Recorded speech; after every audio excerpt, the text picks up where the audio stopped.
आज के इस लेक्चर में मैं लागत लेखांकन कास्ट अकाउंटिंग के बारे में चर्चा करूंगा। आप जानते हैं कि आज का जो युग है वो प्रतिस्पर्धा का युग है, कंपटीशन का युग है। कंपटीशन आज इतना ज़्यादा बढ़ गया है कि हर उत्पादक, निर्माता, विक्रेता वो ये चाहता है कि बाज़ार पे उसकी पकड़ हो, उसी की वस्तु बिके। तो इसके लिए अधिक ज़रूरी ये है कि वो कम से कम उत्पादन लागत में वस्तुओं का उत्पादन करे, क्योंकि मूल्य का निर्धारण उसके हाथ में ज़्यादा नहीं होता। क्योंकि आज जब ये ग्लोबलाइजेशन का ज़माना आ गया, वैश्वीकरण का ज़माना आ गया, तो हमें विदेशी प्रतियोगिता का भी सामना करना पड़ रहा है। तो चैलेंजेस बहुत ज़्यादा बढ़ गए। अब आपको देश में ही नहीं, विदेशी प्रतियोगिताओं से भी आपको मुकाबला करना है। अब कैसे हम मुकाबला करें, उसके दो तरीके हैं। एक तो ये है कि हम मूल्य को बढ़ा दें।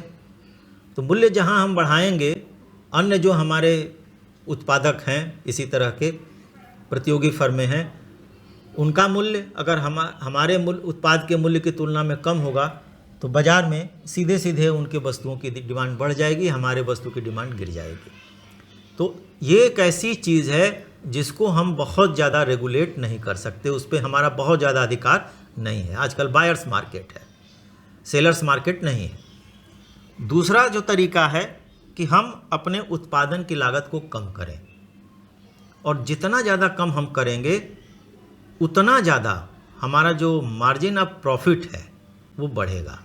जैसे उदाहरण के लिए मान लीजिए, आज हम कोई वस्तु 10 रुपये प्रति इकाई के हिसाब से उत्पादित करते हैं और 13 रुपया प्रति इकाई के हिसाब से उसको बेचते हैं। तो ये 13 रुपया का जो विक्रय मूल्य है लगभग सभी उत्पादों का मूल्य है जो हमारे उत्पाद के समान है।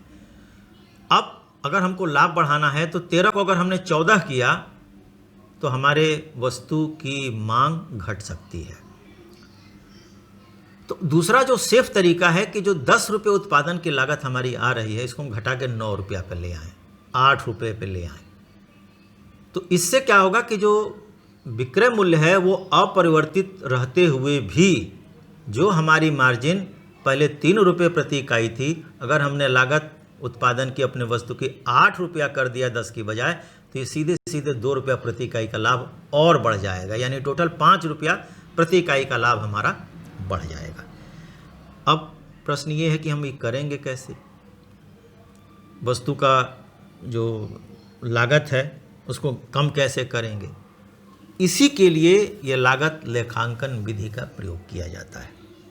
लागत लेखांकन विधि इस प्रकार की विधि है कि वो ये बताती है कि आप किसी वस्तु या सेवा जिसका आप उत्पादन कर रहे हैं या सेवा आप दे रहे हैं, उसकी लागत कितनी है, और तब उस लागत के हिसाब से हम इसको कंट्रोल भी कर सकते हैं, और उसके हिसाब से जो गैप है लागत मूल्य और विक्रय मूल्य के बीच का, वो चीज़ हम ज्ञात कर सकते हैं।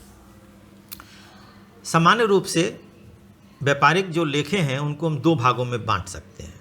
पहले को कहते हैं वित्तीय लेखे या फाइनेंशियल अकाउंट्स, और दूसरा लागत लेखे या कास्ट अकाउंट्स। वित्तीय लेखे आप जानते हैं कि किसी भी फॉर्म में, व्यापार में, कहीं भी जो कुछ भी आय व्यय या जो भी व्यापार से संबंधित खर्चे होते हैं, उन सभी को हम वित्तीय लेखों में दर्ज करते हैं। परंतु वित्तीय लेखे ये नहीं बताते, वो ये तो बता सकता है कि कच्चा माल आया कितना भुगतान हुआ, श्रम पे कितना भुगतान हुआ, अदर जो ओवरहेड्स हैं उस पे कितना भुगतान हुआ, लेकिन किसी वस्तु की लागत कितनी आई बनाने में, ये बात वित्तीय लेखांकन से पता नहीं चलता। वो एक टोटलिटी के रूप में केवल बताते हैं कि उत्पादन कार्य के लिए इतने खर्च किए गए। लेकिन जो लागत लेखे हैं, ये लागत लेखे वित्तीय लेखांकन की इसी कमी को दूर करते हैं। और ये पद्धति इस प्रकार की है कि ये किसी भी वस्तु की या सेवा की प्रति इकाई लागत और कुल लागत की गणना करके बता देती है। तो इसलिए अगर हम इसके अर्थ की बात करें, मीनिंग ऑफ कॉस्ट अकाउंटिंग, तो हम ये कह सकते हैं कि यह किसी वस्तु या सेवा की लागत ज्ञात करने की एक वैज्ञानिक प्रणाली है जिसके आधार पर उस वस्तु या सेवा की लागत का अधिकतम शुद्ध अनुमान लगाया जा सके। इसके अंतर्गत उत्पादित वस्तु या सेवा पर होने वाले व्ययों एवं उनसे प्राप्त लाभों का लेखा किया जाता है तथा वह आधार ज्ञात किया जाता है जिस पर विभिन्न व्ययों की गणना की गई है और उनका उपविभाजन किया गया है एवं उस वस्तु या सेवा की प्रति इकाई लागत और कुल लागत भी ज्ञात की जाती है। साथ ही साथ इसके द्वारा लागत पर भी नियंत्रण किया जा सकता है। तो संक्षेप में हम ये कह सकते हैं कि लागत लेखांकन वह प्रणाली है जिसके अंतर्गत निर्मित वस्तु या सेवा की लागत ज्ञात की जाती है और उस पर नियंत्रण रखा जाता है। यहाँ एक चीज़ मैं आपको स्पष्ट कर दूं कि लागत लेखांकन यानी कास्ट अकाउंटिंग परिव्ययांकन यानी कास्टिंग से अलग है। यानी कास्ट अकाउंटिंग कास्टिंग से अलग है। क्यों? क्योंकि परिव्ययांकन जो है वो एक प्रक्रिया है जिसके द्वारा लागत का निर्धारण किया जाता है। इसके अंतर्गत उन सिद्धांतों और नियमों का अध्ययन किया जाता है जिनके द्वारा वस्तु या सेवा की लागत की सही गणना संभव होती है। यानी संक्षेप में कहें तो वस्तु या सेवा की लागत की गणना विधि ही परिव्ययांकन है। इस प्रकार लागत लेखांकन एक व्यापक शब्द है जिसमें परिव्ययांकन भी सम्मिलित है, परंतु विद्यार्थियों के अध्ययन की दृष्टि से मैं इन दोनों शब्दों का प्रयोग एक ही अर्थ में कर रहा हूँ। तो ये मीनिंग है लागत लेखांकन की।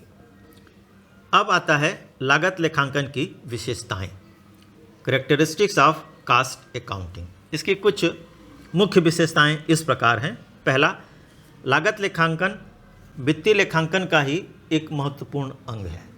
ये उससे बहुत अलग नहीं है क्योंकि बहुत सारी चीज़ें लागत लेखांकन की वित्तीय लेखांकन में लिखी जाती हैं और बहुत सी सूचनाएं हम वित्तीय जो पुस्तकें हैं उनसे भी लेते हैं। दूसरा, लागत लेखांकन से उत्पादित वस्तुओं की कुल लागत तथा प्रति इकाई लागत की जानकारी हो पाती है। इसके बारे में अभी मैंने आपको बताया परिभाषा में।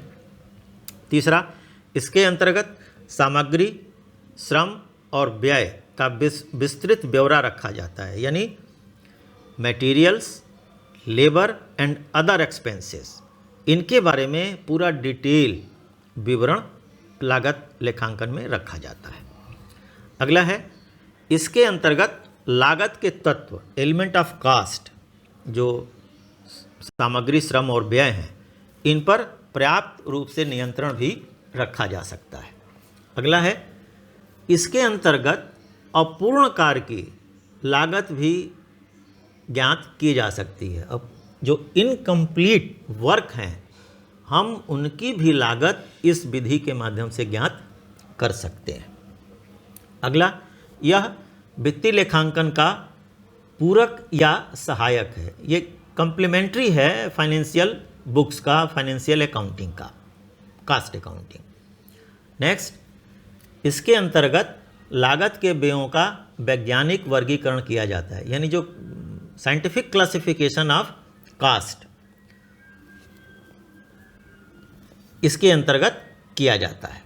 अगला, इसमें उत्पादित वस्तुओं की शुद्ध लागत की जानकारी हो जाती है। और अंतिम है, लागत लेखांकन कला एवं विज्ञान दोनों ही है। तो ये लागत लेखांकन की अर्थ और उसका विशेषताएं, ये दो चीज़ इसमें बताई गई। इसमें जो प्रश्न बन सकता है वही बन सकता है कि लागत लेखांकन से आप क्या समझते हैं और इनकी विशेषताओं का वर्णन कीजिए। धन्यवाद।